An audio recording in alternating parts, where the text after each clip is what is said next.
Be me, Clarissa, founder and CEO of my own marketing startup, Equivat. Not just a company, but a movement, my life's work. The whole idea was to build a business that proved you could be successful without the old world corporate baggage. No backstabbing, no burnout culture, none of that chest-thumping nonsense you see everywhere else. I wanted to create a space where empathy and collaboration were the main drivers, not just profit margins. We were actually doing well for a while. Really well. We had a solid roster of clients and a reputation for getting things done. But the office culture, it just felt wrong. It wasn't what I envisioned. The core of my team was made up of 3 guys, Mark, David, and Kevin. On paper, they were perfect, the engine that made the company run. Mark was my lead project manager. The guy was a machine when it came to organization. He could juggle 10 projects at once and never miss a deadline. Clients loved him because he was direct and never promised something he couldn't deliver. But his energy was just aggressive. Everything was a fight to be won. We'd be in a meeting, and I'd be trying to talk about the long-term vision for a client's brand, and he'd cut in with questions about budget allocation and resource management. He called it being pragmatic. I called it stifling creativity with negativity. Every conversation with him felt like a negotiation, where I had to defend my ideals. Then there was David, our tech guy. He was one of those quiet genius types who basically built and maintained our entire digital infrastructure by himself. The man was a wizard. If a client's website had a problem, he'd fix it before the client even finished writing the email. The issue was, he was completely silent, a ghost in the machine. He never spoke in meetings unless you asked him a direct question, and even then, he'd give a one-word answer. I tried to get everyone to participate in team-building exercises, morning check-ins, things to foster a sense of community. David would just sit there, looking at his laptop, completely disengaged. It made people uncomfortable. He wasn't a team player. His silence felt like a judgment on all of us. I needed people who would contribute to the atmosphere, not just sit in the corner and code. And finally, there was Kevin, our lead designer. The guy was talented, I'll give him that. He could whip up a campaign visual that was clean, professional, and exactly what the client asked for. But it was always so safe, so predictable. I'd push him to be more bold, to challenge norms with his designs. He'd listen, nod, and then produce another perfectly effective, perfectly boring ad. The worst part was the bro culture between the 3 of them. They had their own private jokes, their own way of talking about projects that felt exclusionary. I'd walk into the main office space and they'd be laughing about something, and then immediately get quiet when they saw me. Mark and Kevin would talk about sports or some new action movie, and it just drained the intellectual energy from the room. I felt like an outsider in my own company. The whole point of Equivate was to be different, and here I was running an office that felt like any other soulless tech company run by men. I tried to steer things in the right direction. I organized mandatory workshops on mindful communication. I replaced the generic coffee with ethically sourced, single-origin beans, and put up posters with inspirational quotes from female leaders. I suggested a book club to read and discuss modern feminist literature. They participated, but it was all surface level. I could tell their hearts weren't in it. They saw it as a distraction from the real work. The breaking point came a few months ago. We had just landed our biggest client ever, a major tech firm I'll call Tech Corp. It was a massive company-defining project, a full-scale digital marketing overhaul. The deadline was tight and the pressure was on. Everyone was working long hours. The stress was palpable. I saw this as the perfect opportunity to implement a new policy I'd been thinking about. I called a big meeting with the whole team. I stood at the front of the conference room and laid out my grand vision. I told them that in the face of this immense pressure, we needed to prioritize our well-being.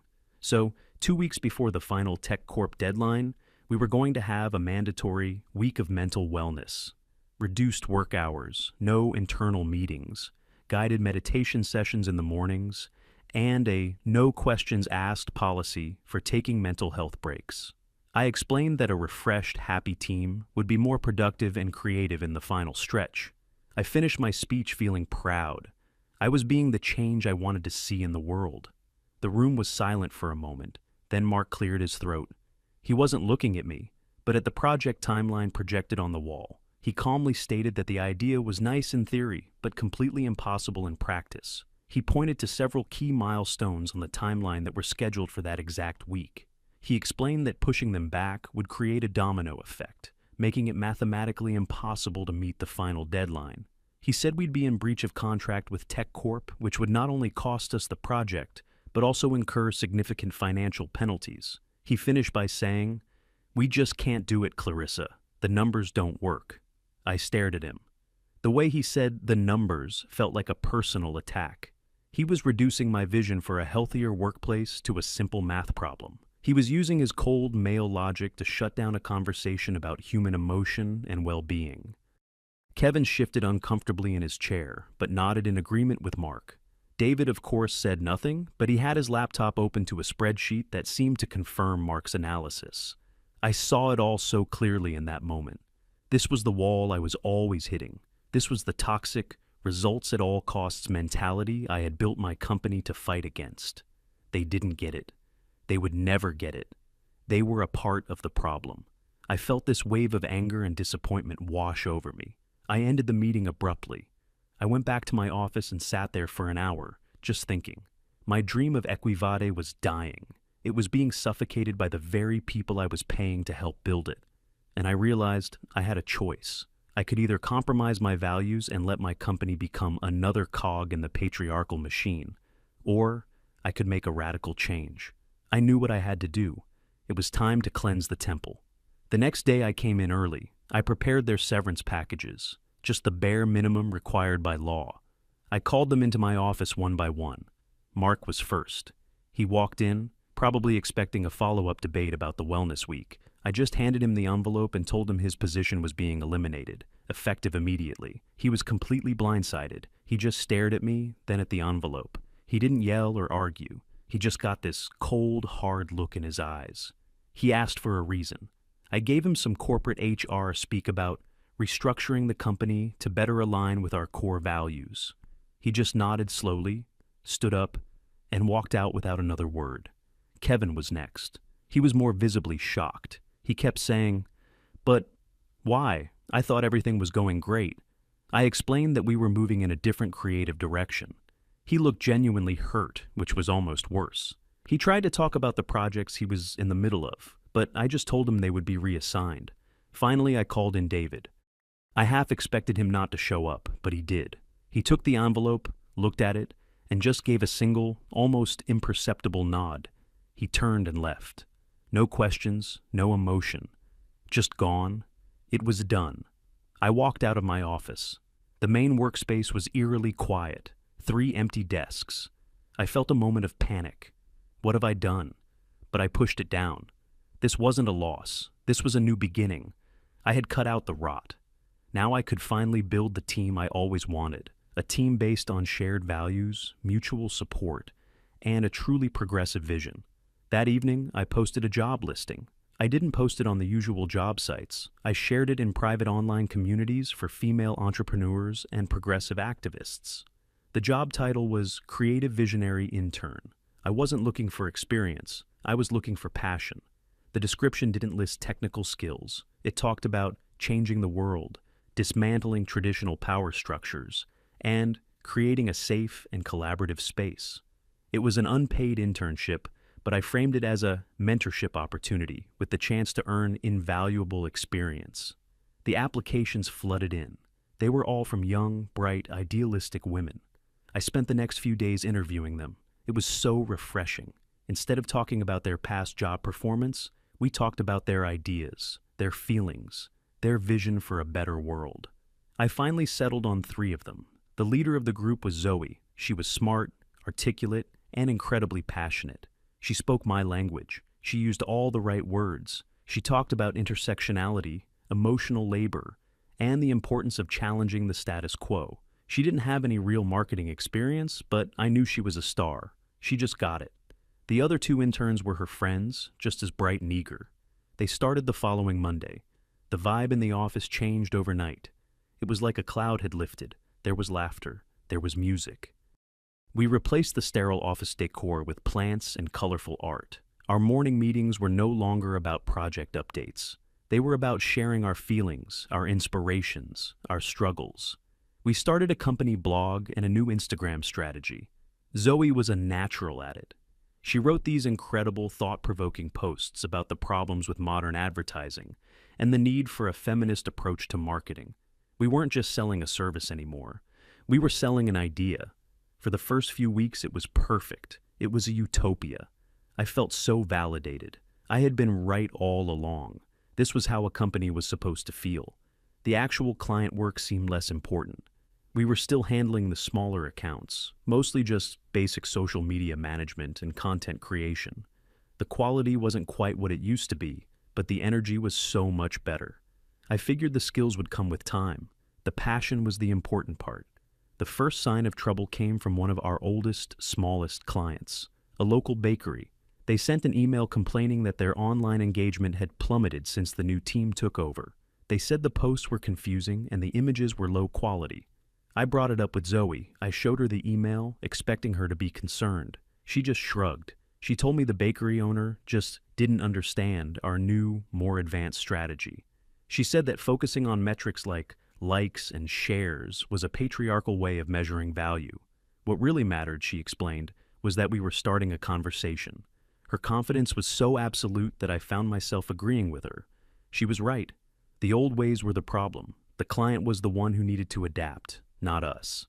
I sent a polite email back to the bakery, explaining our new holistic and narrative-driven approach.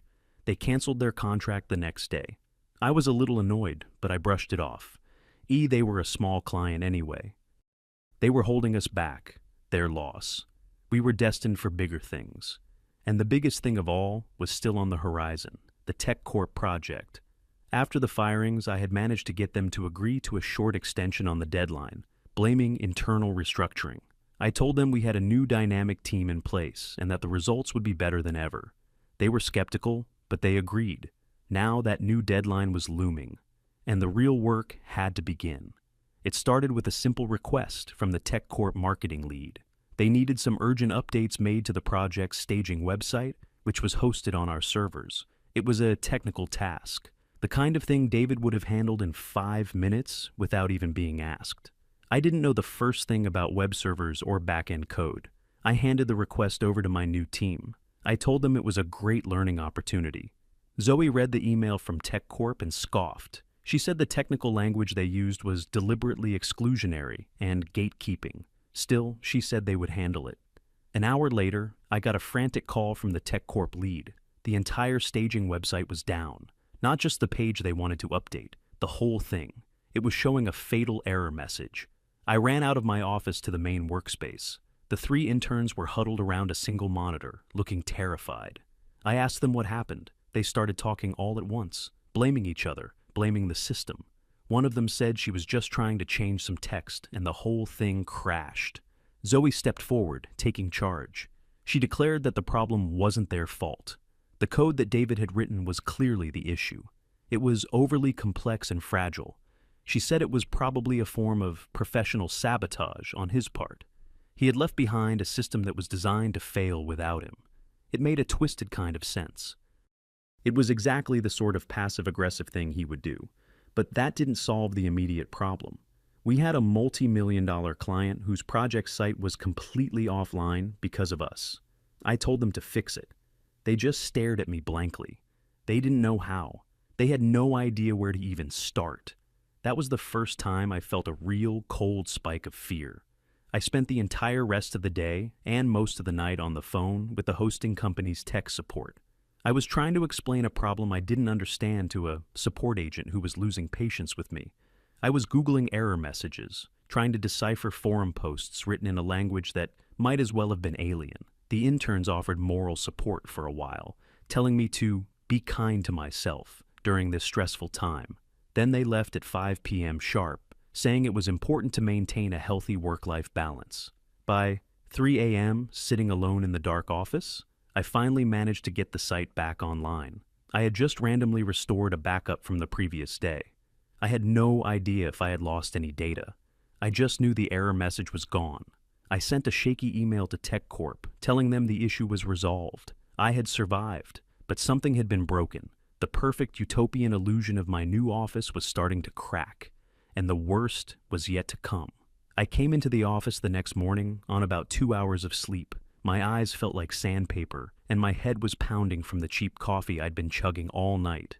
The office was bright and cheerful. The interns were already there, chatting and sipping herbal tea.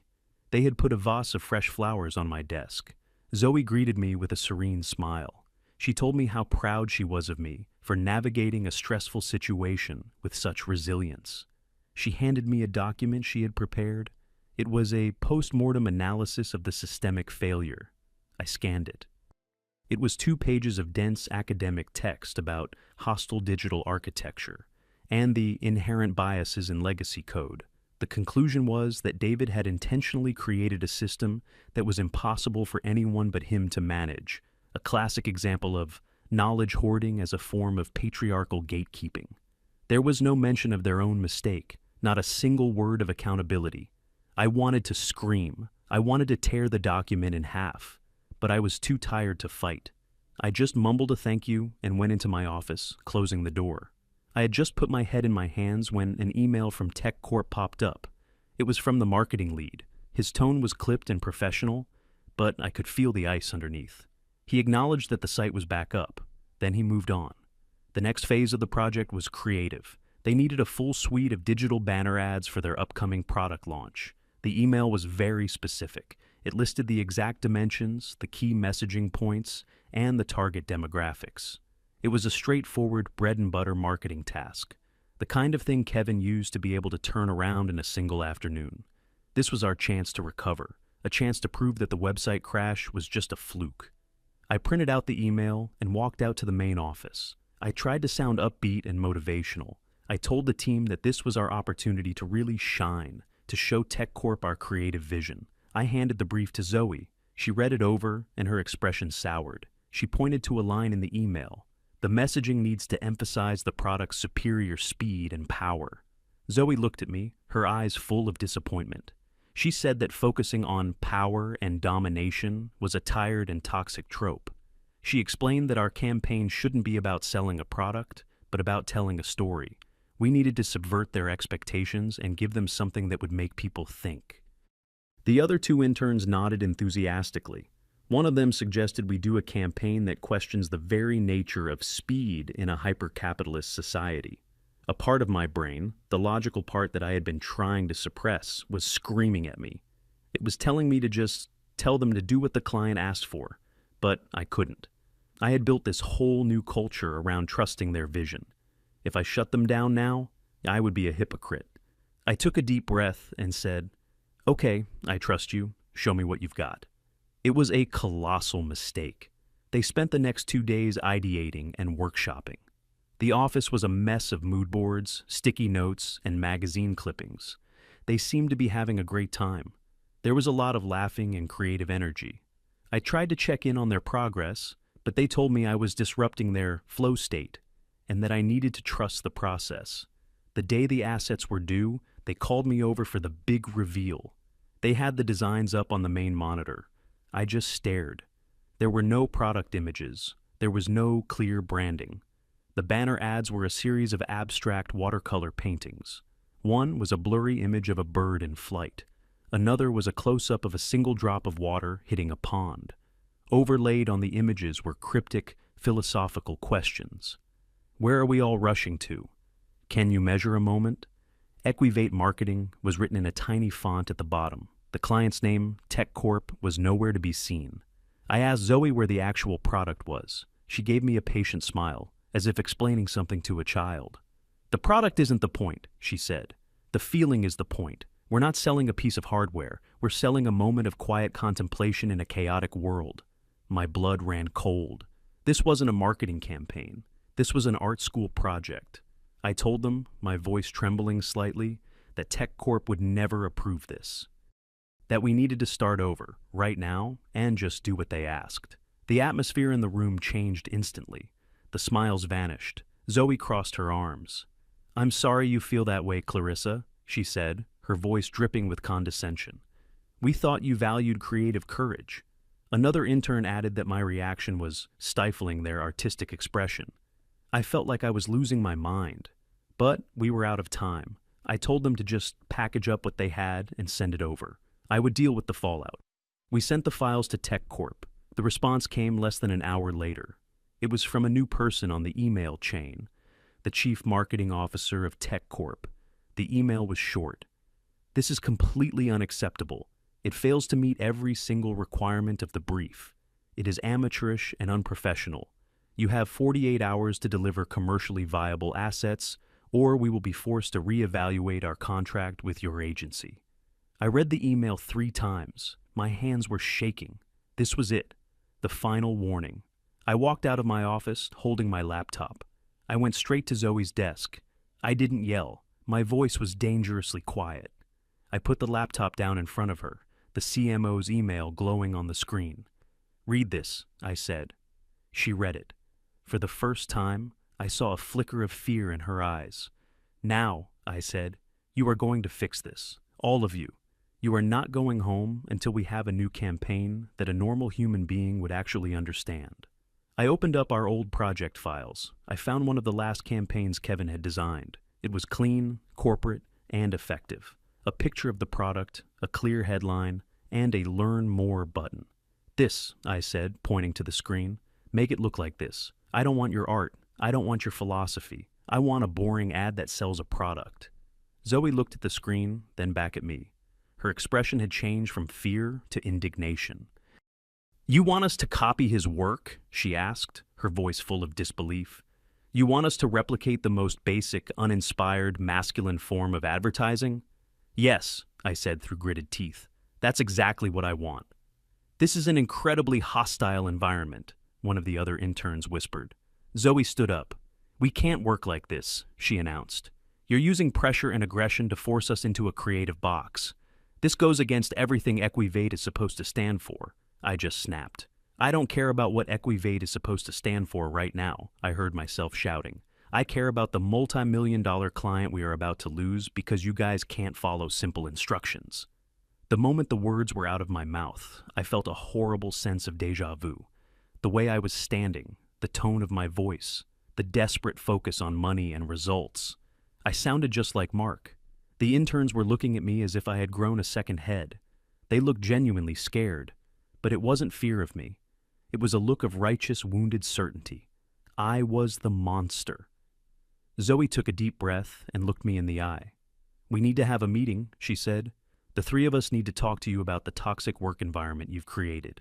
I couldn't believe what I was hearing. I was the one working 20-hour days to clean up their messes. I was the one on the receiving end of furious emails from our biggest client. And they wanted to lecture me about the toxic environment?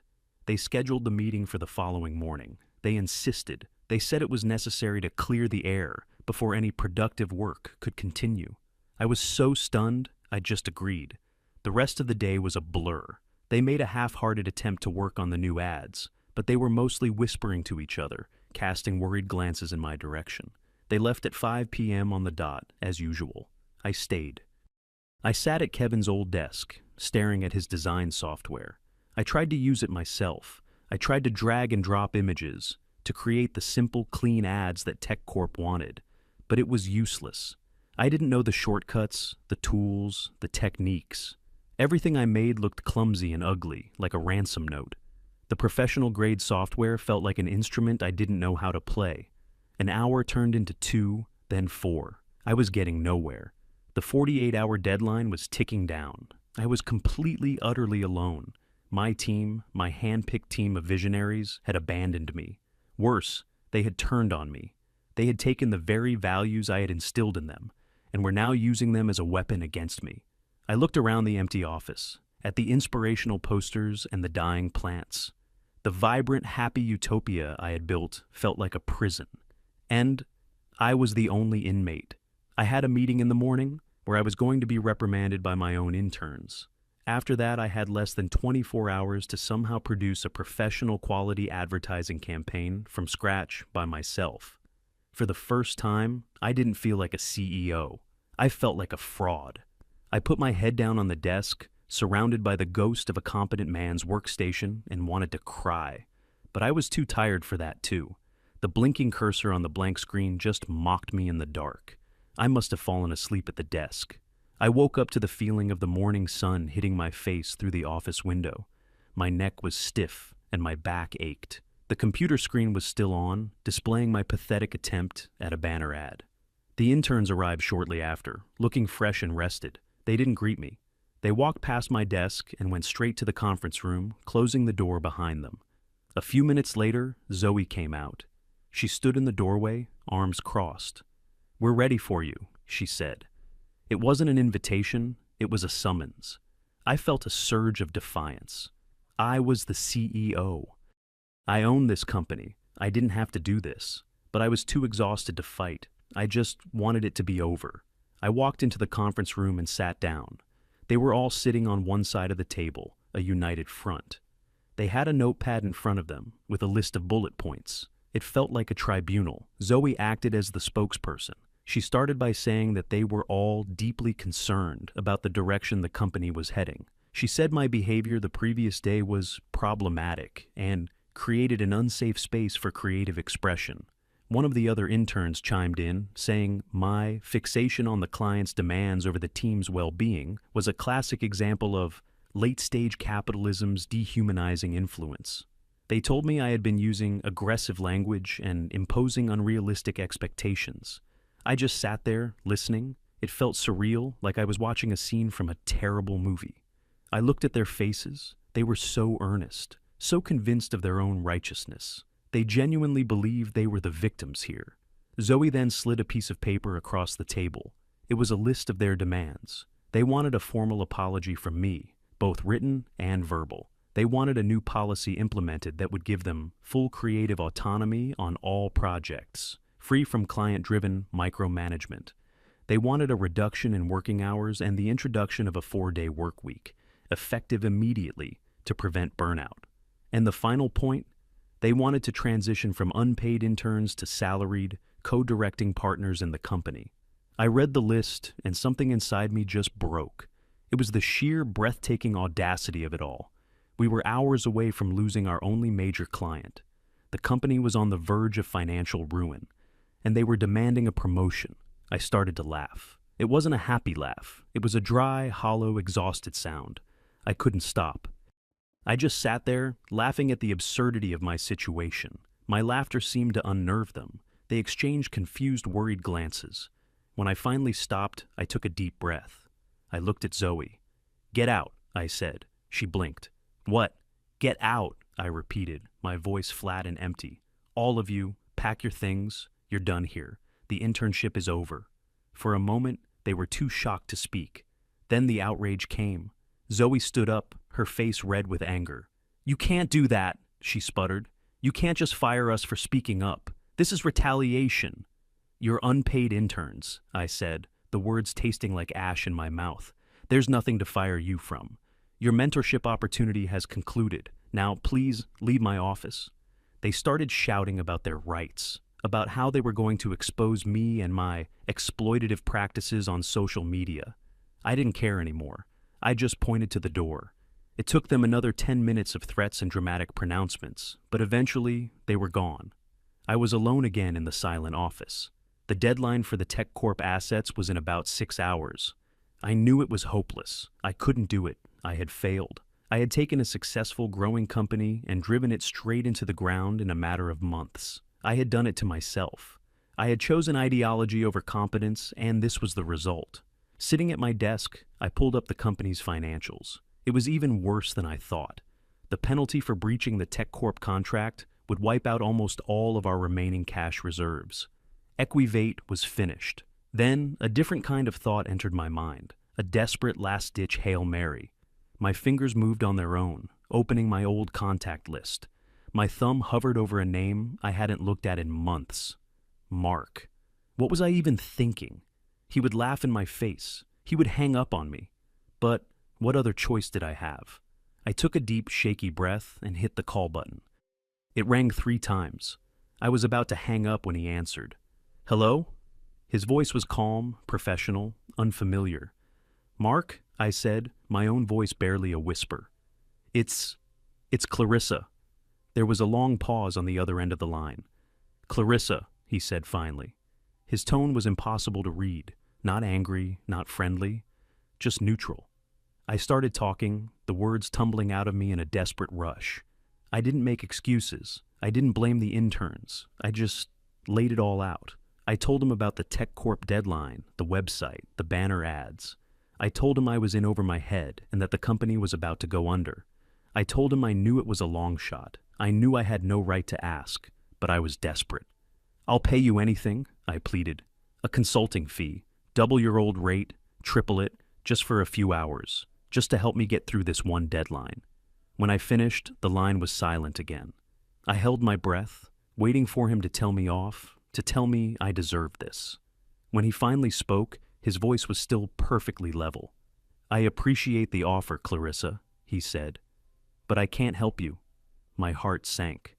"I understand," I mumbled. "I'm sorry to have bothered you." "It's not that I wouldn't," he continued, and for the first time, I heard a hint of something else in his voice. Not pity, but something like finality. "Kevin, David, and I just accepted an offer from your main competitor. They hired us as a package deal to run their new digital marketing division." I couldn't breathe. "Our first assignment," he went on, his voice as calm as if he were discussing the weather, "is to take over the Tech Corp account. Their CMO called us directly this morning. It seems they've just terminated their contract with you." The world tilted on its axis. He knew. He already knew. "I wish you the best of luck with your company," he said. Then he hung up. I lowered the phone from my ear. I sat there in my empty, silent office, staring at the screen of my computer. On it was a half-finished poster Zoe had been working on before she left. It had a picture of a shattered glass ceiling, and underneath, in bold, cheerful letters, it read, "The future is female." I looked at that poster. Then I looked at the wreckage of my company, my dream. I had fired my best people because they didn't fit my vision. I had replaced them with people who shared my vision but had no skills. And in the end, the competent professional men I had cast aside hadn't been destroyed. They had moved on. They had been rewarded for their skills. I was the one who was left with nothing. I had become the architect of my own destruction. I finally understood. It wasn't about being male or female. It wasn't about vision or values or creating a safe space. It was about competence. It was about being able to do the job. And I had chased away the only people who could. Sitting there, in the ruins of my perfect progressive company, I finally regretted it. Not just losing the money, but being so wrong, so blindly, arrogantly wrong.